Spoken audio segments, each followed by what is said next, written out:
one big beautiful.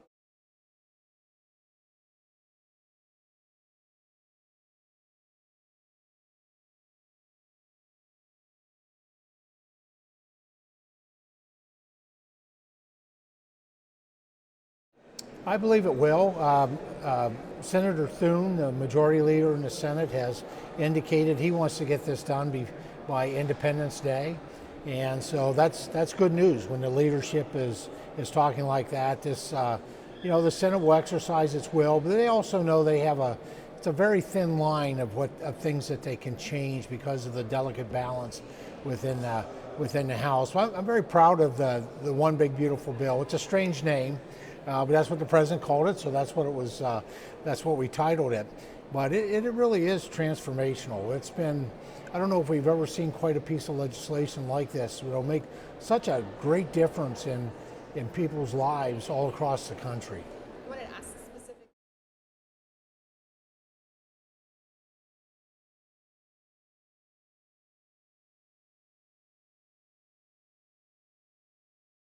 Well, there's so much in there that really represents America's and Pennsylvania's #1 industry, which is agriculture. That includes, well, it actually includes those who produce food, those who process, and those who consume it. But specifically zeroing in on maybe farmers, ranchers, foresters, there's a lot there. I was able to put a significant amount of the Farm Bill, I call that Farm Bill 1.0, into the overall piece of legislation. Safety net, crop insurance investments, a doubling of trade assistance, which we know how controversial and how important trade is. Research, American agriculture is science, technology, and innovation. There's animal health provisions to help looking at some of the threats that we have from other countries and today we believe in the Agriculture Committee in one health. So it's soils, plants, livestock, and people. And so making significant investments in all of those.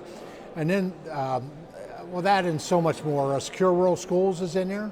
That's important for our state of Pennsylvania and for my congressional district, because I have a number of school districts that are within the Allegheny National Forest, and they basically going to lose all their funding as Secure Rural Schools expires. And then add to that just the other provisions, the increase in the threshold of the death tax, inheritance tax. 98% of family farms are going to be protected from that inheritance tax going forward, assuring those farms remain in operation. The Acre Act, which allows community banks to offer low interest loans to our farmers, ranchers, foresters. The tax cuts. I think the average American are going to see their taxes lowered by about $15,000. That's probably in the neighborhood, and preventing the largest tax increase in history, which will save most of the families in my district at least $5,000.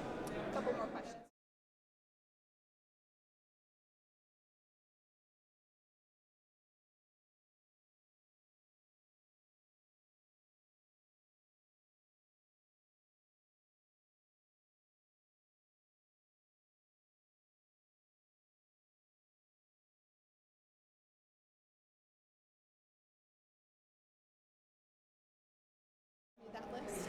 Well, I would just encourage State College Borough to go back and read through their minutes. I've read over the years some of the things that they've engaged in that really was outside the scope of what a borough council should do.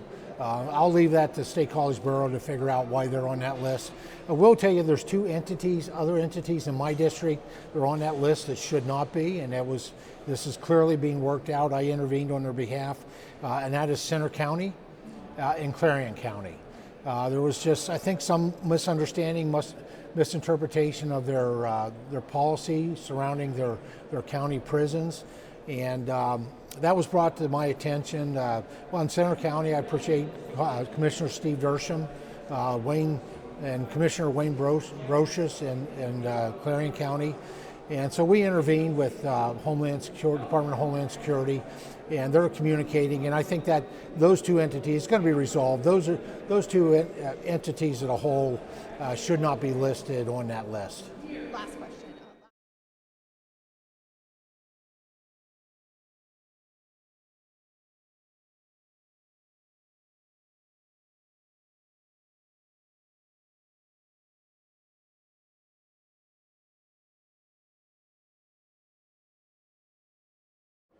Well, the first thing I would say, of those 12 campuses that Penn State identified that they're in the process of closing now over, I believe, a 2-year period, including Du Bois, a terrible decision, absolutely terrible position. It's counter to the land grant mission that Penn State has as a university that was designated under President Abraham Lincoln's tenure. I think there's a tremendous amount of, well, we know there is, and I'll just stick with Du Bois. The rest are not in my district, but Mont Alto is like the #3 forestry school in the country, and to close that is a crime as well, I think. But Penn State Du Bois, I mean, that campus has been working hand in hand with our powdered metal industry, and we are the powdered metal epicenter of the world, actually. I think Penn State should have backed up. I think they should have done this initially, and they really need to do it now. They need to be reaching out to employers. They need to be reaching out to the chamber organizations and really look at how can they better serve the workforce needs. Those aren't necessarily going to be 4-year degrees. The other question that comes to mind, at least when I went to Penn State, most individuals started out at a Commonwealth campus for at least a year or 2 years and then transferred to the main campus. And so I've got a lot of questions about how that decision was made. I appreciate the administration at Penn State. I think they have great leadership, but this was just a terrible decision.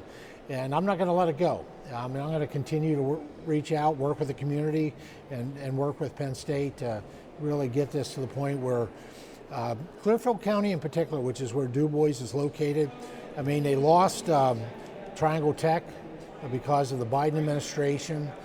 They lost the Du Bois Business School, unfortunately, before that. They lost the Lock Haven University campus in Clearfield. And so this will be the 4th loss when it comes to higher education. And I look at those campuses, educational campuses, as a pathway to opportunity. We need that opportunity in Clearfield County. Thank you for your time today. My pleasure. Thank you so much.